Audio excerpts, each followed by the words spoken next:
As Três Idades da Vida Interior, volume 1, primeira parte, páginas de 255 a 260. A salmodia contemplativa. O que deve ser a salmodia contemplativa? Aquilo que a distingue e a define é precisamente o espírito de oração, ou ao menos a aspiração a esse espírito, desejando-o e buscando-o, pois assim certamente o encontraremos. Isso nos permite compreender quão profundamente ela se relaciona com a vida normal de santidade, com contemplação dos mistérios da fé. Somente ela é capaz de trazer à nossa alma, na oração litúrgica, a luz, a paz e a alegria que vem da verdade bem saboreada e amada, o Gaudium de Veritate, a alegria da verdade.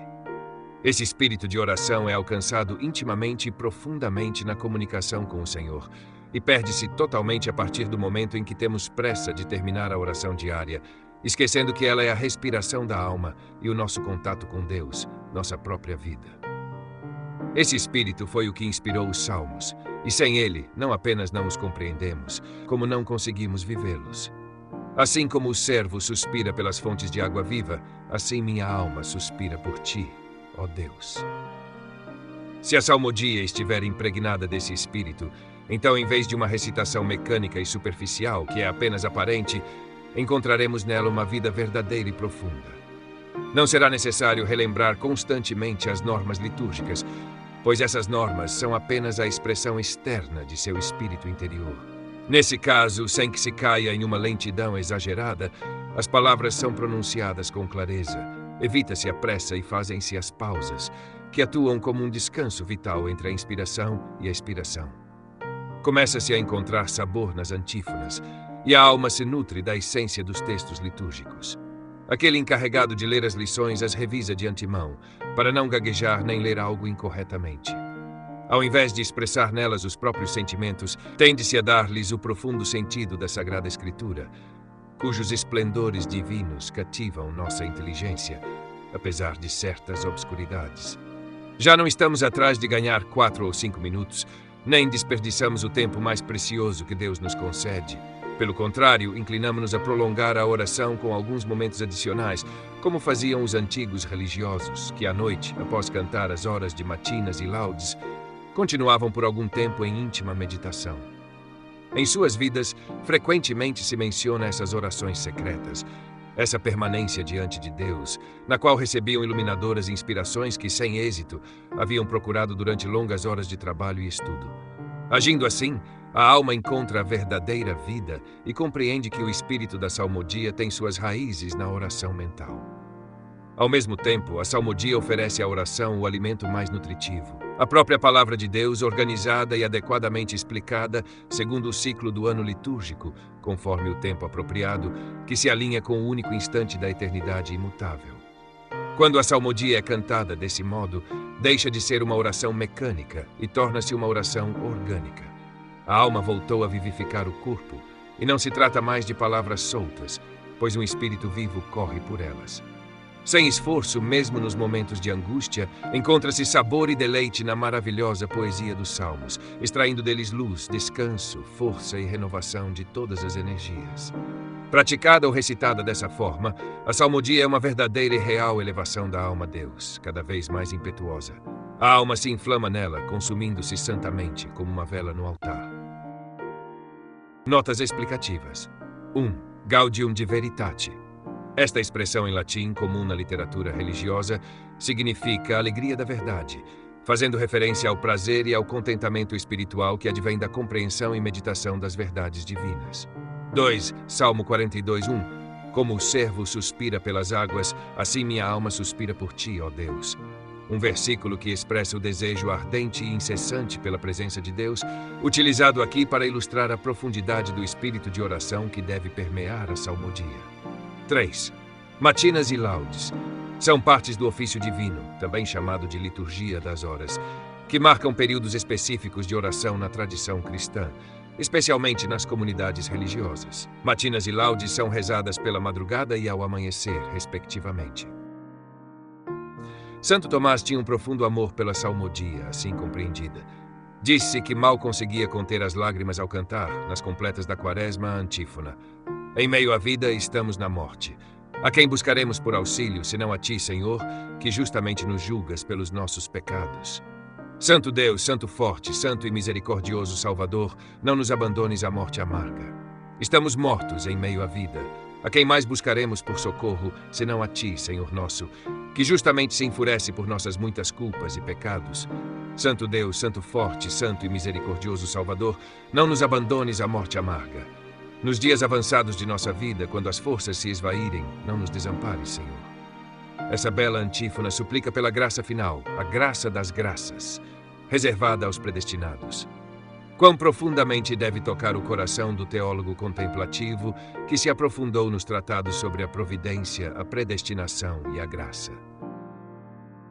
Um dos grandes meios que o teólogo possui, assim como qualquer fiel, para elevar-se acima do raciocínio até alcançar a contemplação pura de Deus e a união divina, é a salmodia, que tão admiravelmente prepara para a Santa Missa e a continua.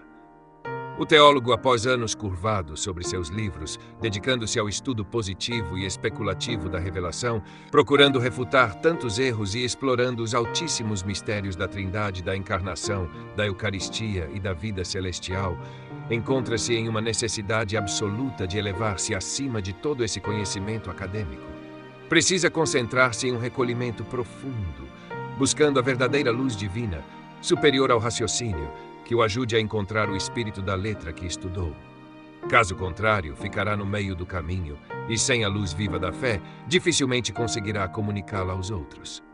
Seu trabalho, excessivamente mecanizado, não é suficientemente orgânico e vivo, ou, de outra forma, a ideia que regula sua síntese por não ter origem nas alturas carece de amplitude, de vida e de brilho, perdendo gradualmente seu valor e interesse.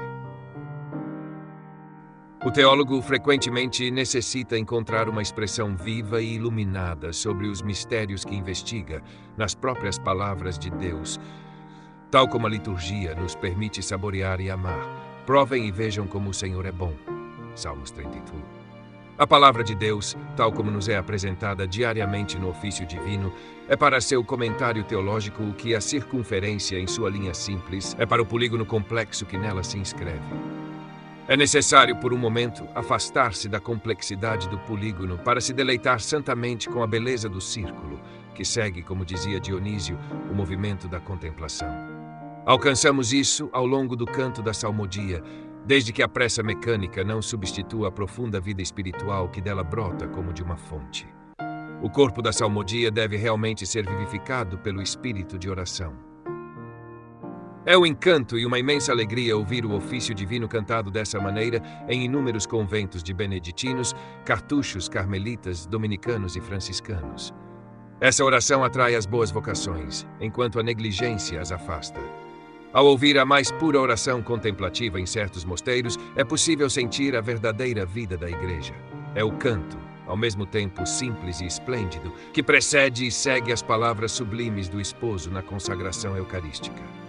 Esse canto nos faz esquecer todas as tristezas e melancolias deste mundo, todas as complicações enganosas e o tédio das convenções humanas. Que Deus permita que essa salmodia continue sempre viva e honrada dia e noite nas casas religiosas.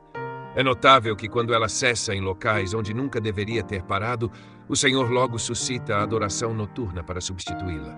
Pois essa oração viva jamais deve silenciar-se. Quando nas altas horas da noite sua voz se eleva aos céus, o silêncio ao redor, entre outras razões, faz com que as graças de contemplação que dela brotam sejam extraordinárias. É necessário orar sempre. A salmodia, entendida dessa forma, é o doce repouso que as almas tanto necessitam após as fadigas, agitações e complicações do mundo.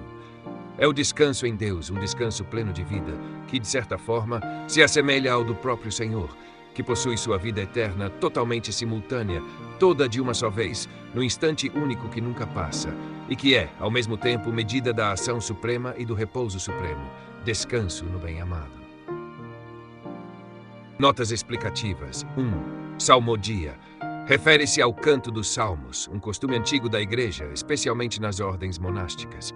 Os salmos são cânticos ou poemas religiosos encontrados no livro dos Salmos na Bíblia, tradicionalmente entoados em louvor a Deus. A prática é central na liturgia das horas, que estrutura as orações ao longo do dia. 2. Completas da Quaresma. Completas é uma oração de encerramento do dia no ofício divino, praticada ao anoitecer ou antes de dormir. Durante a Quaresma, período de penitência e reflexão de 40 dias antes da Páscoa, o tom das completas é ainda mais introspectivo, levando à súplica e à preparação espiritual. 3. Antífona media vita in mortis sumus. Esta antífona, em latim, é traduzida como "em meio à vida estamos na morte".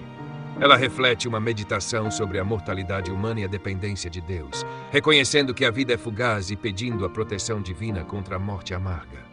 Originária do século XVIII, tornou-se parte das orações da Igreja durante a Quaresma e era especialmente significativa para Santo Tomás de Aquino. 4.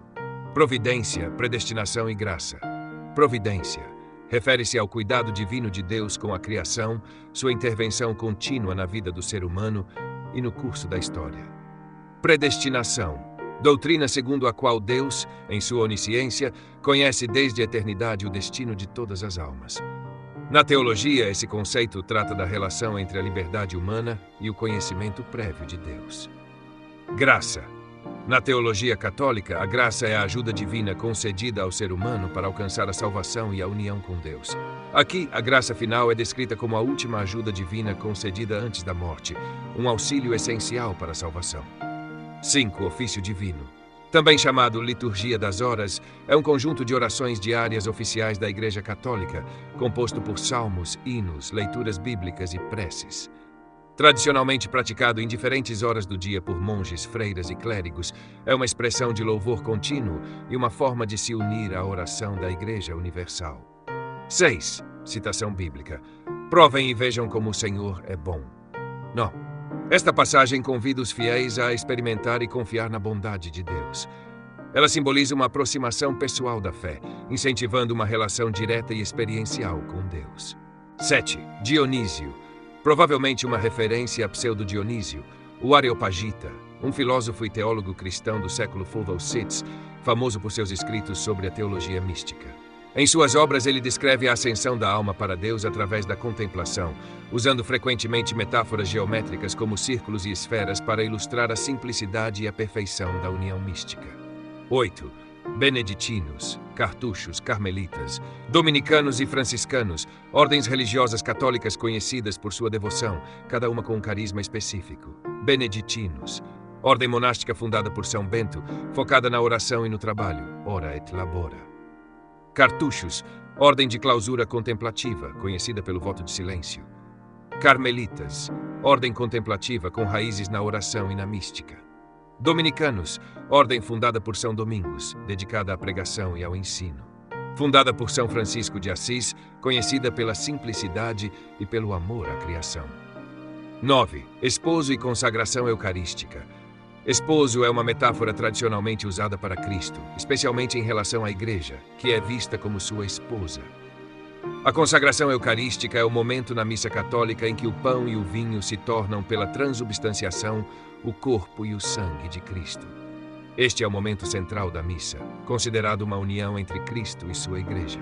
10. Adoração noturna, prática de oração e contemplação durante a noite, comum em algumas ordens religiosas e grupos leigos. Quando a salmodia noturna cessa em certos locais, a adoração noturna é vista como uma forma de garantir que a oração contínua permaneça viva na Igreja. 11. Oportet semper orare. Significa, é necessário orar sempre. Esta frase sublinha a importância da oração contínua como um meio de manter a fé viva e ativa. Baseia-se em várias passagens bíblicas que enfatizam a oração constante e ininterrupta. 12. Tota simul. Esta expressão em latim significa tudo ao mesmo tempo e reflete a visão de eternidade divina. Na teologia, sugere que Deus vive em um eterno agora, fora do tempo, onde todos os momentos são simultâneos. É uma referência ao descanso eterno de Deus, que se contrapõe ao tempo humano, transitório e limitado. Se quisermos, enfim, definir e apontar as relações mútuas entre a oração e o ofício divino, podemos dizer que o ofício recebe da oração o hábito do recolhimento e o espírito de união com Deus. A oração, por sua vez, encontra no rito litúrgico uma fonte abundante de contemplação e uma norma objetiva contra as ilusões pessoais. O ofício divino é um grande remédio contra o sentimentalismo, pois nos recorda, através da própria linguagem das Escrituras, as verdades fundamentais. Este rito traz à memória das almas presunçosas a grandeza e a severidade da justiça divina, e para as almas tímidas e retraídas, lembra a infinita misericórdia e o valor da paixão do Salvador. Conduz as almas mais emocionais a viver nas alturas da verdadeira fé e caridade, muito acima da sensibilidade superficial. Basta mencionar aqui um exemplo entre milhares: o tracto da missa do domingo da Quaresma, retirado do Salmo 91. Diz o texto: aquele que habita sob a proteção do Altíssimo descansará à sombra do céu. Ele dirá ao Senhor: sois meu abrigo e refúgio, meu Deus, em quem confiarei. Pois ele me livrou do laço dos caçadores e das palavras maldosas. Com suas asas ele te cobrirá, e sob suas penas estarás seguro. Sua verdade te cercará como escudo, não temerás os terrores da noite, nem a seta disparada de dia, nem o inimigo que ronda nas trevas, nem o ataque do demônio ao meio-dia. 1000 cairão ao teu lado esquerdo e 10.000 à tua direita, mas nada te atingirá. Pois ele ordenou a seus anjos que cuidem de ti, eles te guardarão em todos os teus caminhos. Te sustentarão nas palmas de suas mãos, para que teu pé não tropece em alguma pedra. Clamará a mim, e eu o ouvirei com bondade. Com ele estarei na tribulação, e lhe mostrarei minha salvação. A liturgia recorda todas as fases da vida espiritual por meio dos mistérios alegres da infância do Salvador, da paixão e dos mistérios gloriosos. E assim promove a verdadeira alegria espiritual, que dilata o coração. Corri pelo caminho dos teus mandamentos, pois dilataste meu coração.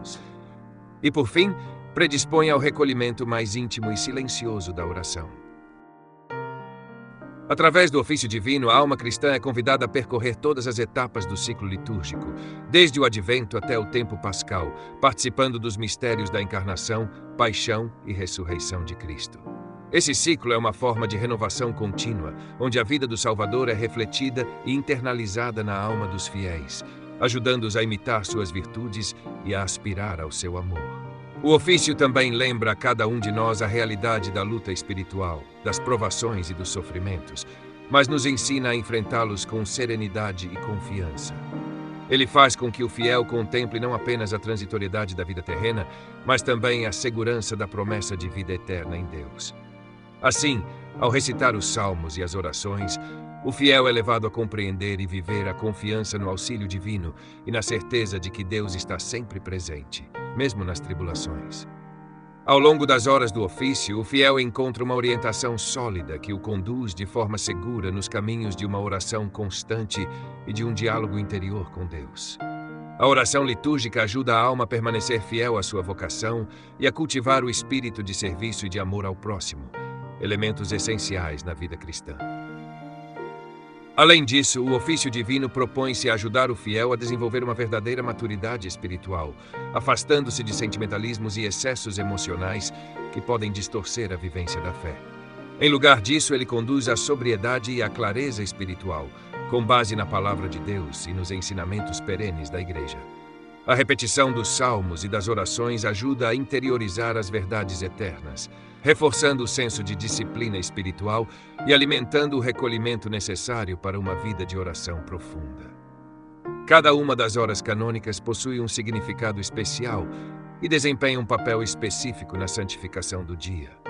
As matinas, por exemplo, marcam o início da jornada com a contemplação dos mistérios divinos, enquanto as vésperas, ao entardecer, ajudam o fiel a refletir sobre o dia que se encerra, agradecendo a Deus pelas bênçãos recebidas e renovando a confiança para os desafios que virão. Assim, a liturgia das horas organiza o tempo de oração de forma a alinhar o ritmo da vida espiritual com o ritmo da criação, transformando cada momento do dia em um ato de louvor a Deus. O ofício divino é, portanto, um recurso essencial para o desenvolvimento de uma espiritualidade sólida e equilibrada, que une o fiel a toda a Igreja em oração e o fortalece para enfrentar as dificuldades da vida cristã. A liturgia das horas, além de sua estrutura formal, oferece ao fiel uma rica fonte de inspiração para o crescimento espiritual e a meditação contínua sobre as verdades da fé. Por meio da repetição dos salmos, dos hinos e das leituras bíblicas, ela incita uma comunhão mais íntima com Deus, pois enquanto as palavras da Escritura são recitadas, a mente e o coração se abrem para a contemplação dos mistérios divinos. Essa prática constante ajuda a afastar distrações e conduz a uma paz interior, ao recordar as promessas de Deus e a proteção divina em todos os momentos. Um dos propósitos centrais do ofício divino é manter o fiel em um estado de vigilância espiritual, reforçando a importância da dependência de Deus em todas as circunstâncias da vida. A própria estrutura da liturgia é um lembrete do poder da oração, do apoio dos santos e do valor do sacrifício pessoal, assim como da confiança absoluta na misericórdia e no amor de Deus. Para as almas sinceramente desejosas de santidade, o ofício divino representa mais do que uma prática devocional. Ele é uma escola de humildade, de amor e de serviço a Deus e ao próximo. É por meio da oração litúrgica, compartilhada com toda a Igreja, que se aprende a crescer na verdadeira fé, confiando não nas próprias forças, mas na graça divina que sustenta e conduz. Assim, a oração do ofício divino não apenas fortalece o indivíduo em sua jornada de fé, mas contribui para a renovação espiritual de toda a Igreja, unindo os fiéis em uma única voz de louvor e súplica, que se eleva dia e noite em todas as partes do mundo, perpetuando a presença do amor de Deus na vida de cada um.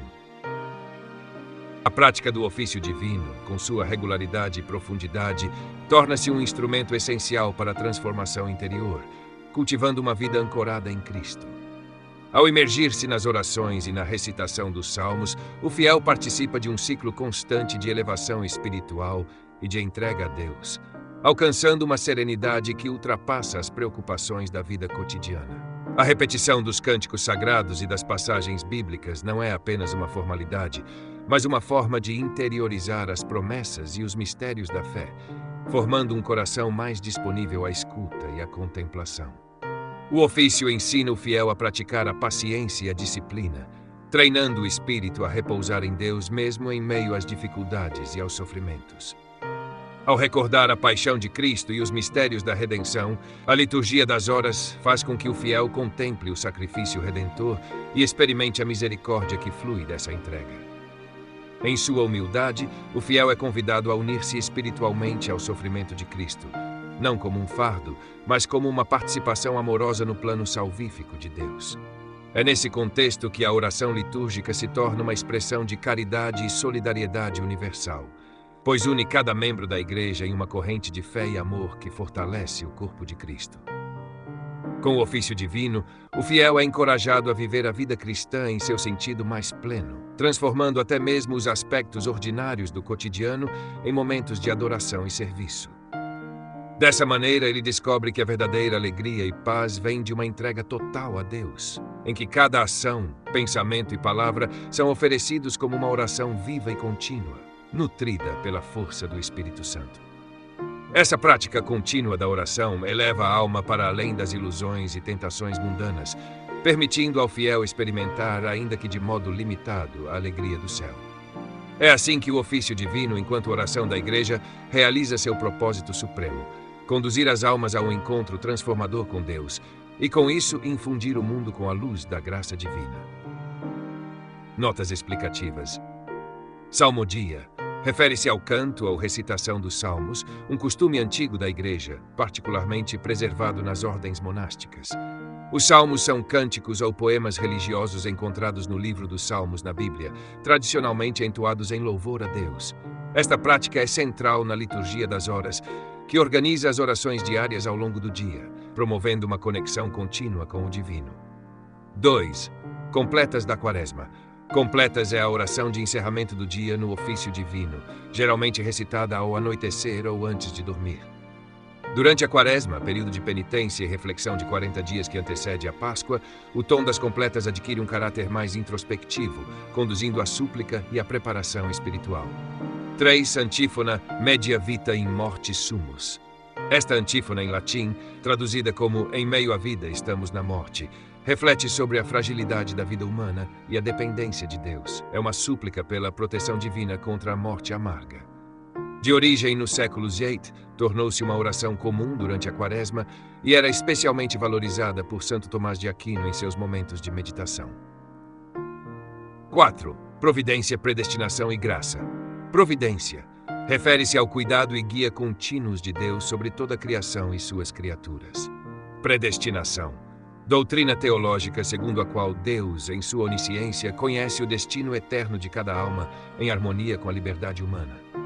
Graça, para a teologia católica, é a ajuda divina concedida ao ser humano para alcançar a salvação e união com Deus. A graça final refere-se à última assistência divina antes da morte, essencial para a salvação. 5. Ofício divino. Também chamado de liturgia das horas, o ofício divino é o conjunto oficial de orações diárias da Igreja Católica, composto por salmos, hinos, leituras bíblicas e preces. Tradicionalmente realizado em várias horas ao longo do dia por monges, freiras e clérigos, é uma expressão de louvor contínuo que une o fiel à oração da Igreja Universal.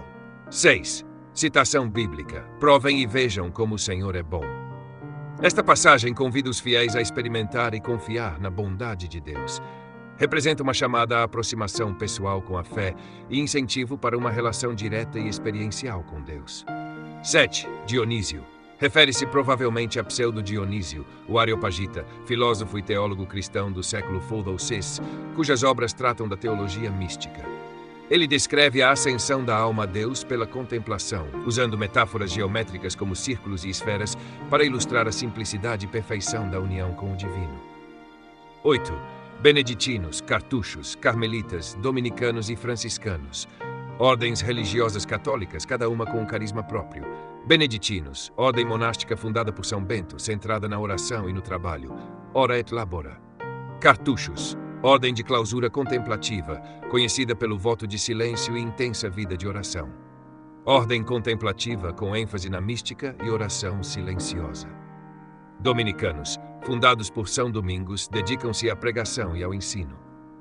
Franciscanos, fundada por São Francisco de Assis, destaca-se pela simplicidade e amor à criação. 9. Esposo e consagração eucarística. Esposo é uma metáfora usada para Cristo, particularmente em relação à Igreja, que é vista como sua esposa. A consagração eucarística é o momento central na missa, quando o pão e o vinho se tornam o corpo e sangue de Cristo, simbolizando a união entre Cristo e sua Igreja. Adoração noturna. Prática de oração e contemplação durante a noite, mantida por algumas ordens religiosas e grupos leigos. Quando a salmodia noturna se encerra, a adoração noturna assegura a continuidade da oração, mantendo viva a devoção na igreja. 11. Oportet semper orare. Em latim significa é necessário orar sempre. A frase enfatiza a importância da oração constante como meio de fortalecer a fé, baseada em várias passagens bíblicas que sublinham a necessidade de uma vida de oração ininterrupta. Capítulo 18. A oração mental dos principiantes. Simplificação progressiva. Ora a teu pai em segredo, e teu pai que vê em segredo te recompensará. Mateus 6. Ao tratar da eficácia da oração em geral e do ofício divino, vimos que a oração é uma elevação da alma a Deus. Através dela, desejamos no tempo que Deus quis, desde toda a eternidade, que lhe pedíssemos, os meios para a salvação, especialmente o progresso na caridade. Como Jesus nos ensinou, busquem primeiro o reino de Deus, e tudo mais lhe será dado por acréscimo. A oração de súplica deve ser acompanhada pela adoração, reparação e ação de graças. São esses os sentimentos que o coração deve possuir ao recitar o ofício divino. Entretanto, sentimos necessidade de uma oração mais íntima, na qual a alma entra em contato direto com a Santíssima Trindade que habita em nós. Esse contato é essencial para que recebamos do Mestre interior a luz da vida, única capaz de nos fazer penetrar e saborear os mistérios da salvação, a encarnação redentora, o sacrifício da missa e a vida eterna para a qual caminhamos.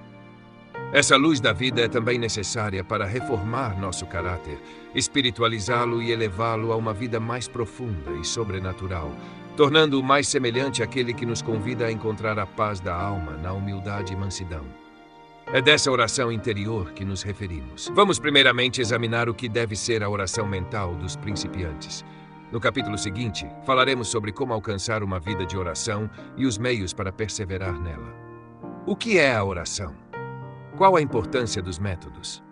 Nosso Senhor nos diz no Evangelho: quando orarem, não sejam como os hipócritas que gostam de orar para serem vistos pelos homens. Mas você, ao orar, entre em seu quarto, feche a porta e ore em segredo ao seu pai. E seu pai, que vê o que está escondido, o recompensará. Santa Teresa de Ávila descreve a oração mental com palavras de uma simplicidade e profundidade marcantes. Para mim, a oração mental nada mais é do que um ato de amizade. em que muitas vezes nos colocamos a sós com aquele que sabemos que nos ama. A oração mental é uma súplica espontânea e íntima, algo que as almas simples e puras sempre reconheceram. Um camponês, quando questionado pelo cura Darcy sobre como orava, respondeu: "Eu apenas olho para o Senhor no tabernáculo, e Ele olha para mim." A oração é uma reciprocidade, uma comunicação de amizade em que a alma fala a sós com Deus, sentindo-se amada por Ele. Essa comunicação interior, tão característica dos primeiros cristãos nas catacumbas, sempre existiu nas almas profundamente religiosas, humildes e desejosas de Deus. O autor dos Salmos a conhecia muito bem quando escreveu: "Assim como o servo anseia pelas fontes de água, assim minha alma anseia por ti, ó Deus. Minha alma tem sede de Deus, do Deus vivo.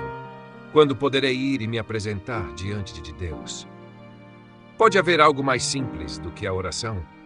Às vezes, sua espontaneidade é prejudicada por métodos excessivamente complexos, que desviam a atenção de Deus para o próprio método. Um método é eficaz para alcançar a verdade apenas quando, ao ser empregado, passa despercebido e conduz realmente ao fim desejado. Seria um erro evidente preferir o método em si à verdade ou o mecanismo intelectual à realidade que buscamos. Métodos excessivamente complicados também podem provocar uma reação, por vezes exagerada, em muitas pessoas. Cansadas de tanta formalidade, elas acabam se fixando em fantasias que pouco têm de verdadeira piedade. A verdade neste campo, como em muitos outros, está no meio termo, além desses dois extremos. Um método, ou, como diz Bossuet, uma maneira de oração, é útil, especialmente para iniciantes, ajudando a evitar distrações. Mas para que seja realmente útil, deve ser simples e permitir à oração manter sua espontaneidade e continuidade, limitando-se apenas a descrever o movimento de elevação da alma a Deus. Assim, o método deve se restringir a indicar os atos essenciais que compõem esse movimento de elevação. Acima de tudo, não se deve esquecer que a oração depende principalmente da graça de Deus. Preparar a alma para ela requer muito menos procedimentos mecânicos do que a humildade. Deus concede sua graça aos humildes. Capítulo 18.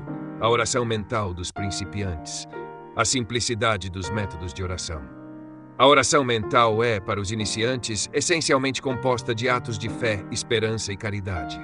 A fé é um olhar voltado para Deus, a esperança é um impulso para Ele, e a caridade é uma união de amizade que o Espírito Santo realiza em nós. Por isso, a oração pode simplificar-se em uma só palavra que expressa a fé viva: "Meu Deus, eu creio em Ti." Ou "Meu Deus, eu Te amo." De fato, para Santa Teresa, a oração mental é menos uma questão de raciocínio do que de amor. Consiste em manter-se na presença de Deus com um coração ardente de caridade, confiando plenamente nele, mesmo sem palavras. Ela ensina que um único olhar de amor lançado de vez em quando a Deus é uma oração verdadeira e muito mais eficaz do que longas reflexões que podem dispersar a alma. Essa simplicidade é, para os principiantes, o segredo de uma oração frutuosa. Eles devem buscar eliminar as divagações e manter a atenção em Deus, sem se prenderem a complexidades que apenas afastam da essência da oração. A repetição de atos simples e confiantes, sustentados pela humildade e pelo desejo sincero de buscar a Deus, é o que leva a uma verdadeira profundidade espiritual. A eficácia da oração não está, portanto, na multiplicidade de palavras ou métodos, mas na pureza da intenção e no fervor do coração, em que o silêncio e a simplicidade são a maior expressão de união com Deus. A preparação interior para a oração. Para que a oração mental seja realmente eficaz, é necessário preparar a alma com atitudes interiores de humildade, confiança e abandono em Deus. Como ensina São Tiago, Deus concede a sua graça aos humildes. Tiago 4,6. A humildade é essencial porque nos permite reconhecer nossa dependência total de Deus e a necessidade de sua graça. Além disso, a confiança em Deus afasta as inquietações e ansiedades que frequentemente distraem a mente e perturbam a oração. A preparação interior para a oração. Para que a oração mental seja realmente eficaz, é necessário preparar a alma com atitudes interiores de humildade, confiança e abandono em Deus. Como ensina São Tiago, Deus concede a sua graça aos humildes. Tiago 4,6. A humildade é essencial porque nos permite reconhecer nossa dependência total de Deus e a necessidade de sua graça para a nossa salvação. Além disso, a confiança em Deus afasta as inquietações e ansiedades que frequentemente distraem a mente e perturbam a oração. Quando a alma se entrega confiantemente a Deus, ela experimenta uma paz profunda que facilita a elevação para a contemplação. Esta entrega permite que Deus seja verdadeiramente o centro da oração, enquanto a alma descansa, sabendo que é sustentada pela graça divina. Por fim, o abandono em Deus é o que completa essa preparação interior. É uma disposição em que o orante se coloca plenamente nas mãos de Deus, aceitando tanto as consolações quanto as aridezes, as luzes e as obscuridades que Ele permite. Esse abandono é uma prova de amor e fé, pois eleva a alma acima dos próprios desejos e expectativas, deixando que seja Deus a conduzi-la ao seu ritmo. Desse modo, a oração mental, alimentada por essas atitudes de humildade, confiança e abandono, torna-se uma fonte de graça que transforma gradualmente a vida interior do orante, levando-o cada vez mais à comunhão íntima com Deus. Notas explicativas. Oração mental é a prática de diálogo íntimo e silencioso com Deus. Não requer palavras vocalizadas, mas é antes um ato de meditação profunda. Santo Inácio de Loyola e Santa Teresa de Ávila detalharam métodos para guiar essa prática. 2. Ofício divino. Também conhecido como liturgia das horas, é a oração oficial da Igreja Católica para marcar as horas do dia e santificar o tempo. Composto de salmos, leituras bíblicas e hinos, é tradicionalmente rezado por religiosos e leigos. 3. Métodos de oração. Diversas tradições da Igreja desenvolveram métodos para facilitar a oração mental, como o método de Santo Inácio e a Lectio Divina. Os métodos são ferramentas para auxiliar o foco e a interiorização, especialmente úteis para iniciantes. 4. Buscai primeiro o reino de Deus. Mateus 6,33. Jesus exorta os fiéis a priorizar o reino de Deus e sua justiça, assegurando que as necessidades materiais serão supridas. Essa busca reflete uma confiança plena em Deus e uma vida centrada na fé. 5. Humildade e graça. A humildade é vista como essencial na vida cristã, pois Deus concede sua graça aos humildes. Tiago 4,6. Esse conceito reforça a ideia de que a oração autêntica depende de um coração humilde e receptivo. 6. Salmo 41,2. Como o servo anseia pelas águas, assim minha alma suspira por ti, ó Deus. Este versículo expressa o desejo profundo do fiel de estar em comunhão com Deus, sendo uma metáfora poderosa para a sede espiritual. 7. Tradição e simplicidade da oração. A tradição católica valoriza a simplicidade e espontaneidade na oração, enfatizando que métodos e fórmulas não devem obscurecer o contato direto com Deus. 8. Ora patrem tuum in abscondito. Mateus 6,6. Jesus orienta seus discípulos a orar de forma privada, buscando um relacionamento íntimo com o Pai que vê no segredo e recompensa conforme sua vontade. 9. Santa Teresa de Ávila. Mística e doutora da Igreja, ela definiu a oração como um trato de amizade com Deus. Sua abordagem acessível e direta à oração influenciou profundamente a espiritualidade católica. 10. O cura d'Ars. São João Maria Vianney, conhecido como cura d'Ars, era um sacerdote simples e devoto que enfatizava a importância do relacionamento direto e sincero com Deus, especialmente na oração. 11. São Boaventura. Filósofo e teólogo franciscano, defendeu que o amor e a humildade, mais que o conhecimento intelectual, levam à compreensão dos mistérios divinos, influenciando profundamente a espiritualidade cristã. De equilíbrio e prudência. Nos métodos de oração, a prudência é aconselhada para evitar excessos e manter a centralidade de Deus. O justo meio é defendido como uma via de sabedoria que harmoniza estrutura e liberdade na prática espiritual. Queridos ouvintes, chegamos ao fim deste audiolivro e quero expressar minha profunda gratidão a todos que permaneceram conosco até aqui.